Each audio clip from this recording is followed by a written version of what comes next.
नमस्कार साथियों स्वागत है स्ट्रीट सप्ताह के इस एपिसोड पे। मैं हूं आपके साथ जितेंद्र कुमार। साथियों, चारों दिशाओं के शंकराचार्य को अब सोनिया गांधी, मल्लिकार्जुन खड़गे ये कहे कि कांग्रेस का साथ मिल गया है और शंकराचार्य को कांग्रेस पार्टी के शीर्ष नेताओं का साथ मिलने के बाद ये अब पूरी तरह से स्पष्ट बात हो रही है कि राम मंदिर को लेकर के जो हड़बड़ी दिखाई जा रही है उसका हिंदू शास्त्रों से कोई मतलब नहीं है, सनातन धर्म से उसका कोई मतलब है, उसको हिंदू परंपराओं से कोई मतलब नहीं है। विशुद्ध रूप से इसका चुनावी फायदा पाने के लिए इस कार्यक्रम का आयोजन किया जा रहा है। चुनाव के लिए मंदिर के उद्घाटन में हड़बड़ी की जा रही है। नहीं तो हिंदू शास्त्र साफ साफ बताते हैं, सनातन धर्म की परंपरा, हिंदू मान्यताएं जो है ये साफ साफ बयां करती है कि किसी भी मंदिर का जब तक शिखर नहीं पूरा बन पाता तब तक उसमें उद्घाटन या उसमें प्राण प्रतिष्ठा साथ सम्मत नहीं किया जा सकता। मंदिर की पहचान उसके शिखर से की जाती है। शिखर रामलला के मंदिर में अब तक नहीं बनी है और इस फोटो के माध्यम से भी आप अगर देखेंगे कि मंदिर का अभी निर्माणाधीन होता है, शिखर का निर्माण नहीं होता है। अगर काफी तेजी इस मंदिर के निर्माण में अगर लाई गई तो भी शिखर का निर्माण होते होते दिसंबर आखिरी मंथ तक, यानी 2024 के आखिरी समय तक हो सकता है अगर काफी तेज काम हुआ तो, वरना उससे भी आगे हो सकती है। निर्माण की एक प्रोसेस होती है, उस प्रोसेस के अंतर्गत जो कुछ भी इस्तेमाल किए जाते हैं उसके निर्माण के लिए, उन्हें जोड़ने के लिए जो प्रक्रिया होती है, सबके भी समय लगता है और वो जब तक नहीं होता। लेकिन आधे अधूरे बने हुए मंदिर का जिसके निर्माण, जिसके उद्घाटन की इजाजत, जिसके भीतर रामलला की प्राण प्रतिष्ठा की इजाजत, वो हिंदू शास्त्र नहीं देती। उसके उद्घाटन के भीतर इतनी जल्दबाजी क्यों है? मकसद केवल और केवल चुनाव होता है। और क्या हिंदू धर्म का प्रतिनिधित्व केवल आरएसएस करता है? जी नहीं। और हिंदू धर्म के जो स्पष्ट रूप से, जो साफ तौर पे, जो हिंदू धर्म के मौजूदा समय में जो सबसे बड़े केंद्र कहे जाते हैं, जो सबसे बड़े अभी तक मतलब हिंदू मान्यताओं के अनुसार जो चलने वाले लोग होते हैं, उनके भीतर 4 शंकराचार्य हैं। जोशीमठ के शंकराचार्य होते हैं, पुरी के शंकराचार्य होते हैं, द्वारकाधीश के शंकराचार्य होते हैं और दक्षिण में सिंहेरी के शंकराचार्य, पूरा पश्चिम उत्तर दक्षिण चारों दिशाओं के शंकराचार्य। उत्तराखंड में एक शंकराचार्य होते हैं, पूरब में पुरी में एक शंकराचार्य होते हैं, पश्चिम में द्वारका के भीतर एक शंकराचार्य होते हैं और दक्षिण के भीतर सिंहेरी के भीतर भी एक शंकराचार्य, सिंगरेजी कर्नाटक। चारों शंकराचार्यों ने इस मंदिर निर्माण की विधि को, इस उद्घाटन और प्राण प्रतिष्ठा की तिथि को शास्त्र सम्मत नहीं माना है। लेकिन लोकसभा चुनाव 2024 का नजदीक है तो सब कुछ संभव बना दिया गया है। चुनाव के लिए आधे अधूरे मंदिर का उद्घाटन किया जा रहा है। चुनाव के लिए तमाम सारी की कवायदे की जा सकती है जिसके लिए बाकायदा न तो शास्त्र इस चीज को इजाजत देती है, न ही हिंदू मान्यताएं। आखिर इस बात में हड़बड़ी क्यों है? पीएम मोदी चुनाव नहीं जीते तो ये दूसरा कोई प्रधानमंत्री देश में बनता, वो उद्घाटन कर देते, या फिर संतों के ऊपर छोड़ देते कि प्रधानमंत्री ने जाते साधु संत कर्मकांड करने वाले लोग वही उद्घाटन करेंगे। क्या जरूरतें थी इतनी हड़बड़ी राम मंदिर के में प्राण प्रतिष्ठा की? ये बात जब चारों शंकराचार्य की तरफ से होता है कि उद्घाटन का प्रोसेस, ये पूरी प्रक्रिया पूरा हिंदू मान्यता के खिलाफ है, तो सोनिया गांधी और मल्लिकार्जुन खड़गे ने हिंदू मान्यता को साथ जाते हुए, चारों शंकराचार्य को बात मानते हुए मंदिर निर्माण के निमंत्रण को, मंदिर उद्घाटन के निमंत्रण को अस्वीकार कर देने का ऐलान कर दिया।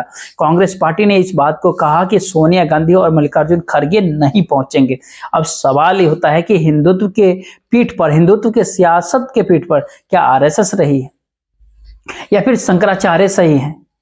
तो एक बात इस बात से स्पष्ट होती है कि आरएसएस को कभी किसी ने हिंदू मान्यताओं का जो है परंपरागत स्थानीय केंद्र नहीं माना। आरएसएस एक संगठन है जिसकी स्थापना 1925 के भीतर हुई, नागपुर के अंदर हुई थी।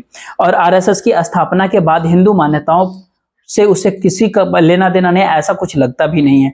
क्योंकि किसी भी हिंदू शास्त्र के भीतर जो नमस्ते सदा बस्तले जैसे मंत्रोच्चार नहीं लिखा होता कहीं भी। जो टोपी आरएसएस लगाते हैं, जो खाकी ड्रेस पहनते हैं आरएसएस वाले, कभी हिंदू मान्यता में, कोई शास्त्र में कोई ऐसा कुछ नहीं होता कि किसी भी हिंदू परंपरा के भीतर उस रंग का कपड़ा या फिर उस तरीके की टोपी कोई अगर पहनता है। लेकिन संघ ने इस बात को तय कर लिया, सरकार के लोग, जो संघ के लोग से आए हुए, उन्होंने तय इस बात को कर लिया कि राम मंदिर उद्घाटन होगा तो 22 जनवरी को होगा, रामलला की प्राण प्रतिष्ठा 22 जनवरी को, ताकि लोकसभा चुनाव तक देश को राममय में ढाल देना है। क्योंकि जिस हिंदू मान्यता देश में इतनी गहरी है, इतनी गहरी है कि जिस हिंदू मान्यता के सहारे इस भारत देश के पूरी राजनीति को मथने की प्रयास की जा रही है, उन मान्यताओं के ठीक उलट जाकर के अगर उद्घाटन की तारीख अगर तय की जा रही है और शंकराचार्य अगर विरोध कर रहे हैं, चारों पीठों के शंकराचार्य एक साथ विरोध कर रहे हैं, तो ऐसी कौन सी हड़बड़ी है? क्या कभी ऐसा सुना आपने कि किसी हिंदू मान्यता में शंकराचार्यों के द्वारा विरोध किया जाए? ऐसा कभी हुआ देश के इतिहास में? फिर आरएसएस की बात मान करके, भारतीय जनता पार्टी की बात मान करके, नरेंद्र मोदी और अमित शाह जी की बात मान करके वर्तमान समय में क्या इससे पहले कभी कोई ऐसी घटनाएं हुई हो जिसके भीतर मंदिर निर्माण की तारीख को लेकर के इस तरह के की हड़बड़ी दिखाई जाए कि सबकी बातों को एक साथ दरकिनार कर दिया जाए? देश के इतिहास में ऐसे कभी नहीं हुआ। बहुत सारी परंपरा और चीजों में लोग भरोसा नहीं करते, लेकिन एक निजी तौर पे ये भी होता है ना कि एक राय होती है, किसी भी व्यक्ति की अलग अलग अपनी अपनी राय होती है कि धर्म को राजनीति से कभी भी नहीं जोड़ना चाहिए। धर्म अलग चीज है, घर की चार दीवारी के अंदर की चीजें, जो लोग धर्म को मानते हैं, जो लोग किसी भी धर्म के भीतर आस्था हो या उन्हें आस्था हो, वो धार्मिक परंपराओं के भीतर अगर आस्था नहीं हो, तो इसका सीधा सा मतलब होता है कि ये धर्म में एक पाखंड होती है। क्योंकि आस्था धर्म के अंदर हो सकती है, तो धर्म में आस्था तभी होती है जब धार्मिक परंपराओं के भीतर भी आपकी आस्था हो या फिर किसी की भी आस्था हो। मंदिर बनना चाहिए, किसी को इस बात से विरोध नहीं, हमें भी नहीं है। सुप्रीम कोर्ट के आदेश से मंदिर बन रहा है, किसी सरकार का कोई योगदान नहीं होता है। सुप्रीम कोर्ट तो ये नहीं कहा कि 22 जनवरी को उद्घाटन आप कर दीजिएगा, ऐसा कभी भी नहीं बोला गया। सुप्रीम कोर्ट ने जो विवादित जमीनें थी उसको हिंदू पक्ष को सौंप दिया कि हाँ, वहां मंदिर का निर्माण वहां आप कर सकते हैं। लेकिन मंदिर का निर्माण कर सकते हैं, ये बात सुप्रीम कोर्ट के द्वारा कहा गया, लेकिन माननीय सर्वोच्च न्यायालय के आदेश के बाद मंदिर का निर्माण शुरू हो गया। जब मंदिर का निर्माण सर्वोच्च न्यायालय के आदेश के बाद शुरुआत हुई, तो फिर यहाँ पर भी हिंदू शास्त्रों के मुताबिक कम से कम उद्घाटन की, रामलला की प्राण प्रतिष्ठा तो करना चाहिए। अधूरे मंदिर में प्राण प्रतिष्ठा कैसे शास्त्र सम्मत हो सकता है, कैसे हिंदू मान्यताओं के अनुरूप हो सकता है? और यही सारी वो खेल है जिस खेल को खेलने के लिए सत्तारूढ़ और भारतीय जनता पार्टी और आरएसएस आगे बढ़ते दिख रही है। और राहुल गांधी को, सोनिया गांधी को, मल्लिकार्जुन खड़गे को, इंडिया गठबंधन को घेरने की कवायद में तो जुट गई है, लेकिन शंकराचार्यों को नहीं घेर सकते। शंकराचार्यों के प्रति इस भारत देश की हिंदुओं की आस्था है, उस पीठ के प्रति आस्था है। आरएसएस कोई पीठ नहीं है, नागपुर में कोई पीठ नहीं होती है। आरएसएस का कार्यालय कोई हिंदू धर्म का पीठ नहीं हो सकता। भारतीय जनता पार्टी, बीजेपी के कार्यालय किसी हिंदू मान्यता का कोई केंद्र नहीं बन सकता, बल्कि हिंदू मान्यता का केंद्र हमेशा से शंकराचार्य रहे हैं, उनकी पीठें रही है और वो रहेंगे भी। तो फिर चारों शंकराचार्यों ने जो बात कही, उनके बात का अनुसरण करते हुए सोनिया गांधी ने साफ साफ कांग्रेस पार्टी ने मना कर दिया वहां जाने से। लेकिन नरेंद्र मोदी नहीं घिरे अगर जाल में, तो साफ दिख रहा है कि इस पूरे खेल के भीतर भारतीय जनता पार्टी, बीजेपी कहीं ना कहीं हिंदू मान्यताओं के साथ सीधे सीधे टकराव के मूड में दिख रही है। जी हाँ, हिंदुत्व की बात करें और हिंदू परंपराओं को शास्त्र सम्मत तरीके का सीधे सीधे विरोध कर रहे हैं, ऐसा हो नहीं सकता। लेकिन जो किया जा रहा है, जो हो रहा है, उसके भीतर पीएम मोदी जिस तरीके से अपने जाल में फंसते जा रहे हैं लोकसभा चुनाव के भीतर, ये पूरा मामला उनके खिलाफ जाकर के कहीं खड़ा हो जाए, किसी को इस बात से तब आश्चर्य नहीं होना चाहिए। बिना मंदिर का शिखर बने, बिना गुंबद बने हुए मंदिर का उद्घाटन करते आज तक कोई मिसाल नहीं देखता। और उसी बात को सोनिया गांधी और मल्लिकार्जुन खड़गे ने, जो शंकराचार्य ने कहा, उससे स्वीकार कर लिया और जाने से मना कर दिया, निमंत्रण पत्र को अस्वीकार कर दिया। मंदिर निर्माण की जो तारीख है वो उचित नहीं है, वो समय उचित नहीं है, शास्त्र सम्मत नहीं है, हिंदू धर्म के अनुसार नहीं है। तो उनको ठुकराने के बाद, हिंदू मान्यताओं के बाद अंदर भरोसा करने वाले जो व्यक्ति हैं, जो लोग हैं, जो आमतौर पर जो एक धार्मिक समाज है, जिसको सांप्रदायिक समाज में बदलने की कोशिशें की गई, निश्चित तौर पर इस हद तक इस पूरे कॉन्क्लूजन, इस निष्कर्ष के ऊपर इस बात पहुंचता है, और पहुंचता हुआ कहीं कहीं दिख भी रहा है कि जो कुछ भी हो रहा है उसका धर्म से, राम की मान्यताओं से, भगवान श्री राम से कोई मतलब नहीं है, अयोध्या से मतलब नहीं है, सिर्फ और सिर्फ इसका चुनावी फायदे से मतलब है। लेकिन 22 जनवरी के बाद जो असल देश में खेल होगा उसके ऊपर अगर ध्यान दे, 22 जनवरी 2024 के बाद जब भी मंदिर का शिखर तैयार हो जाएगा और सत्ता परिवर्तन यदि हो गया, तो फिर एक बार फिर से जो कुछ भी पार्टी सत्ता में आएगी, शिखर बनने के बाद जो है पूरे विधि विधान तरीके से, पूरे हिंदू शास्त्रों के तौर तरीकों से उस राम मंदिर का उद्घाटन किया जाएगा और करेगी। इस तरह के स्वाभाविक सी बात है कि चारों शंकराचार्य के द्वारा ही कराया जाएगा। सवाल उठता है कि सत्ता बदले, आधे अधूरे मंदिर का निर्माण को जब लोग अशुभ कह रहे हैं, शंकराचार्य अशुभ कर रहे हैं, तो फिर पीएम मोदी को इतनी हड़बड़ी क्यों थी? साढ़े 9-10 साल के कार्यकाल नरेंद्र मोदी जी का हो चुका है। साढ़े 9 साल के कार्यकाल के भीतर लोगों के बीच जाने के लिए मोदी जी के पास कोई उपलब्धि नहीं बची है क्या? क्या इस देश के भीतर प्रति व्यक्ति इनकम बढ़ गई? क्या इस भारत देश के भीतर जो कोई भी गरीबी, पर कैपिटा इनकम, लोगों की मुफलिसी दूर हुई? क्या इस भारत देश की अंदर जो भी युवा पीढ़ी है उनकी समस्या का समाधान हो गया? क्या इस भारत देश के भीतर डॉलर के मुकाबले भारतीय रुपए की कीमत बढ़ गई? तमाम तरह के कुछ भी धीरे धीरे करके ये सारे मुद्दे जो है वो उठने लगे हैं। और क्या इस भारत देश के भीतर ऐसी कौन सी परिस्थिति पीएम मोदी के कार्यकाल के भीतर सामने आ गई जिसमें इस देश के करीब 60% आबादी जो है, जो जनसंख्या जो है करीब 82 करोड़ लोग जो है 5 किलो सरकारी राशन लेने की लाइन में लग चुके हैं।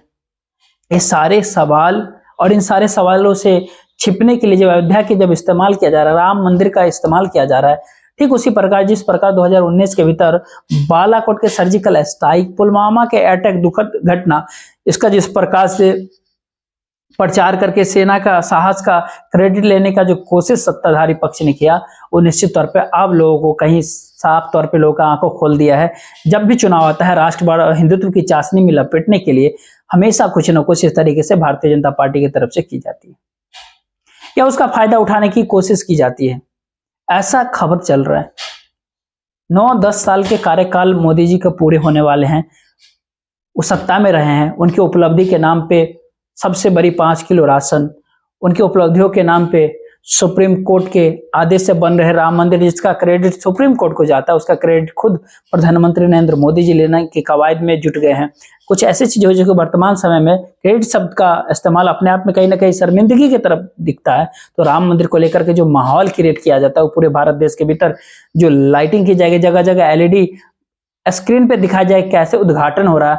और इस बात को पूरी स्पष्ट ये बात है कि जब पूरे जो शास्त्र सम्मत नहीं है, विधि सम्मत नहीं है, जो हिंदू मान्यता के खिलाफ है ये कि बिना शिखर के मंदिर का प्राण प्रतिष्ठा किया जा रहा है, उद्घाटन किया जा रहा है, उस मंदिर के उद्घाटन के लिए रामलला कहीं ना कहीं 1 मिनट के लिए कि आपको दिखेगा तो आश्चर्य नहीं कीजिए, क्योंकि उद्घाटन में सिर्फ और सिर्फ पीएम मोदी दिखाई पड़ेंगे टीवी स्क्रीन पर।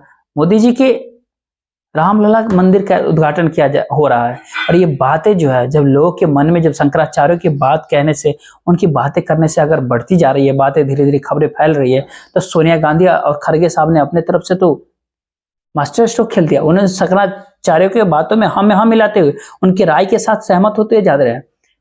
और हर गांव के भीतर कर्मकांड कराने वाले, पूजा कराने वाले, शास्त्रों और विधि विधान तरीके से, विधि सम्मत तरीके से धर्म के अनुसार पूजा पाठ कराने वाले, अनुष्ठान कराने वाले विद्वानों की, पंडितों की कमी नहीं है देश में।